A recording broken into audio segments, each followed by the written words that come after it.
به نام خدا. سلام. به درس 13 از مجموع درس های آموزش زبان ترکی استانبولی به روش بابک خیلی خوش آمدید.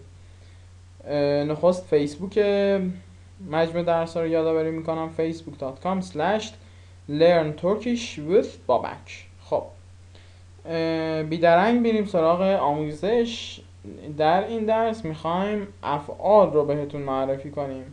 همیشه در هر زبانی یه سری افعال مهم هستن. من نوشتم که خودم یادم نره دونه دونه اینا رو بهتون میگم و همچنین ترکیب اینا. مثلا افعال مثل رفتن، آمدن، خوردن، خوابیدن، نوشیدن، بردن، آمدن، توانستن، خواستن، فلان فلان. همیشه اینا مهم هستن، ولی من میتوانم یه چیزه، من میتوانم بروم هم یه چیزه. یعنی در واقع شما در هر جمله‌ای باید بتونید چند تا افعال رو استفاده کنید و این افعال نیازمند اینن که قواعد و قاعده هاشو بدونید. میگم قواعد و قاعده هاش. خب نخست در این درس میخوایم رفتن و آمدن فعلشو بگیم. یه 3 تا جمله خیلی ساده رو میگیم. انشالله بعداً با یاد گرفتن لغات بیشتر میتونیم جملات متنوع تری بسازیم. فقط امیدوارم یه مقدار صبر داشته باشید. آموزش یک زبان 1 ماهه، 3 ماهه، 6 ماهه و حتی اگه بگم 1 ساله نخواهد بود. یادگیری هر زبانی 1.5 سال الی 2 سال حداقل زمان میبره. پس باید صبور باشید. خب رفتن و آمدن. فعلا فعل رفتن رو میگم، بعدش فعل آمدن. من میروم. ضمایر رو بهتون گفته بودم، ضمایر فاعلی.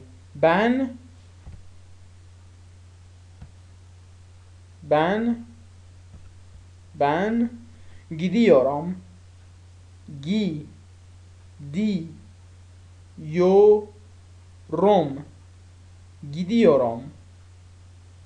Ben gidiyorum. Ben gidiyorum. Ben gidiyorum. Ben gidiyorum. Sen gidiyorsun. Sen gidiyorsun. Sen gidiyorsun. Sen gidiyorsun. و در نهایت ضمیر در واقع فعل سوم شخص و همچنین ضمیر فاعلیش و همچنین همیشه در هر زبانی، عربی، فارسی، انگلیسی هم فکر میکنم همینطور باشه. بله همینطور.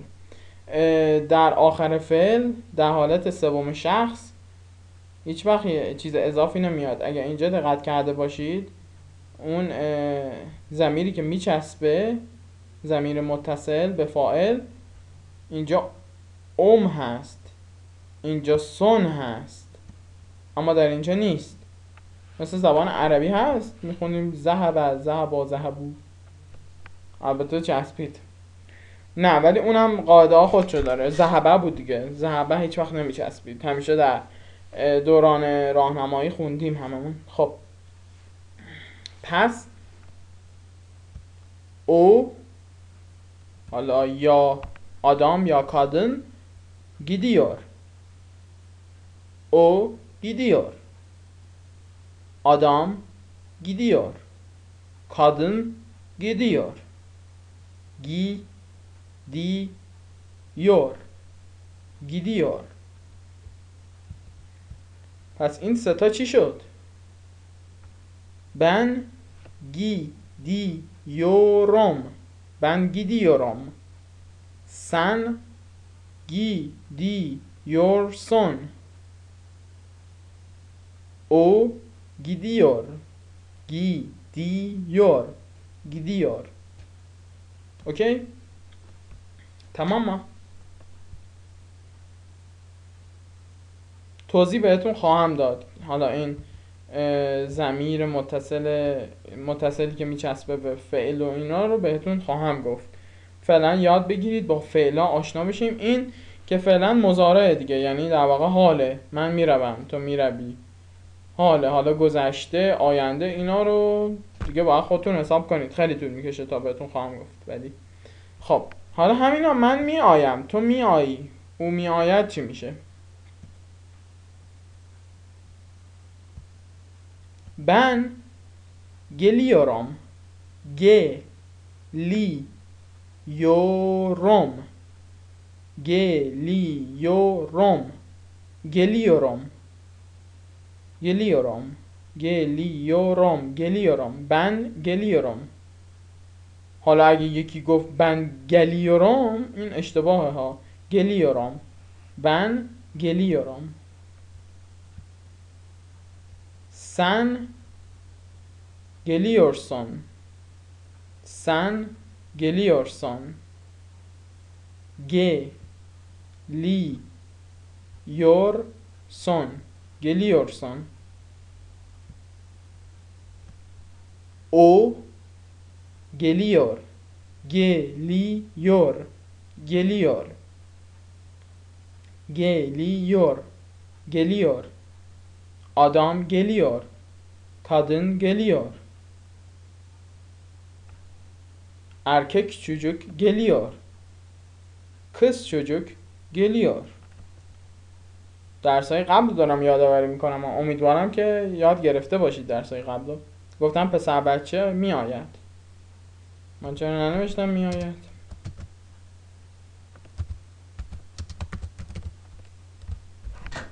میآید. پس متوجه شدید، پس این ضمیرای متصل شده به فعل ثابت موندن. اینجا اون بود، اینجا هم اون بود. پس در حالت مضارع، در حالت ضمیر اول شخص یا همون فعل اول شخص میروم میگیره. سون هم ثابت بود، سون هم اومدیم پایین همون شد. ضمایر فاعلی هم که بهتون گفته بودم. پس تکرار میکنیم. بن گلیورم. گلیورم اشتباه بود گفتیم. بن گلیورم. گلیورم. گلیورم اشتباه است. بن گلیورم. گلیورم. سن گلیورسون اشتباهه. ببخشید. سن گلیورسون. گلیورسون. او گلیور.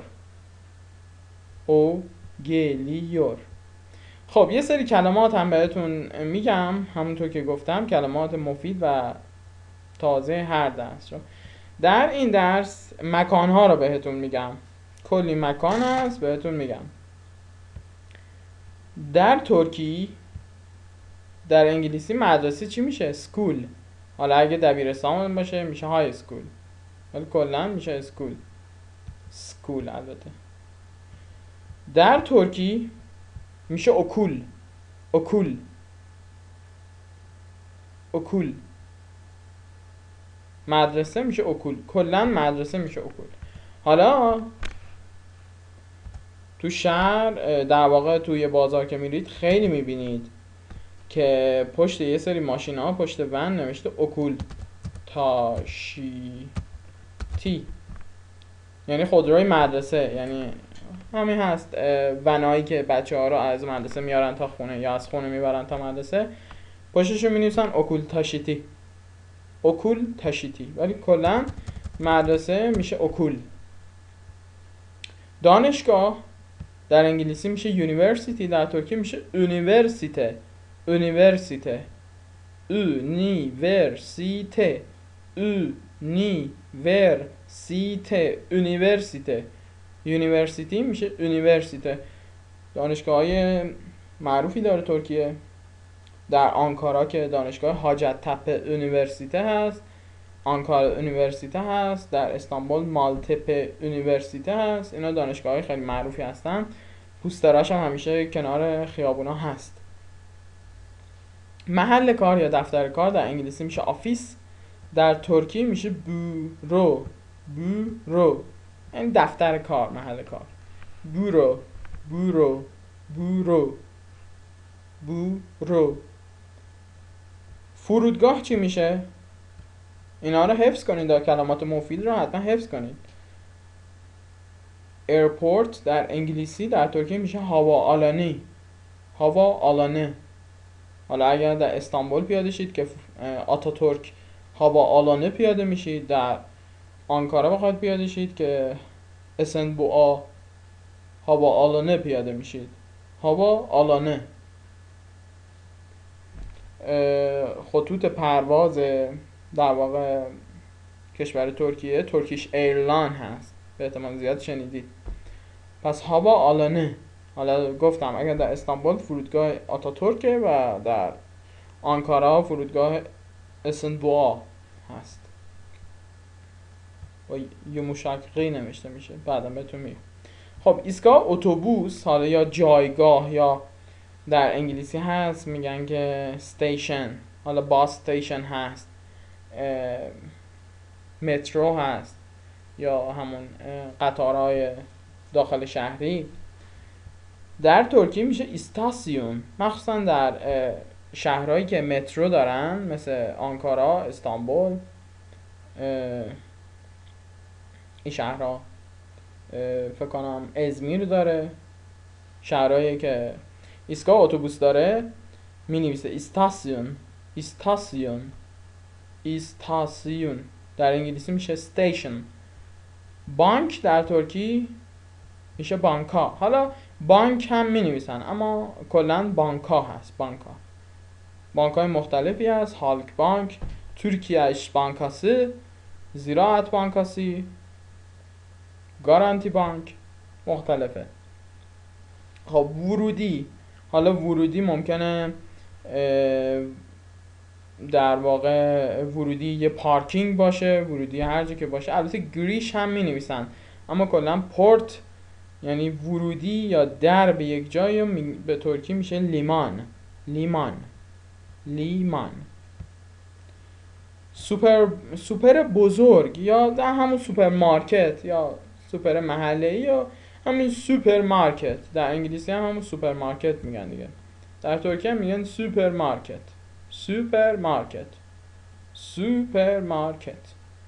رستوران هم که در انگلیسی میشه رستورانت، در ترکی میشه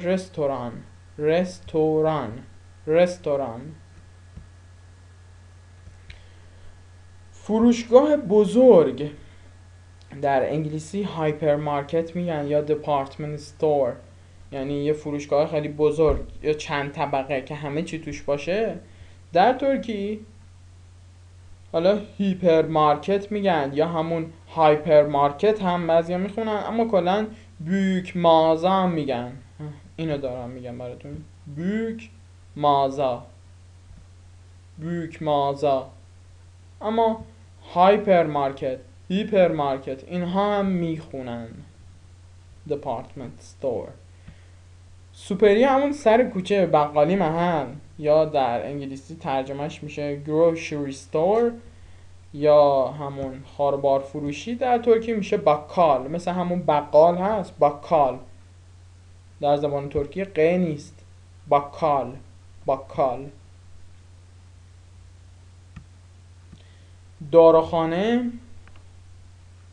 در ترکی میشه در انگلیسی میشه فارماسی، در ترکی میشه اجزانه.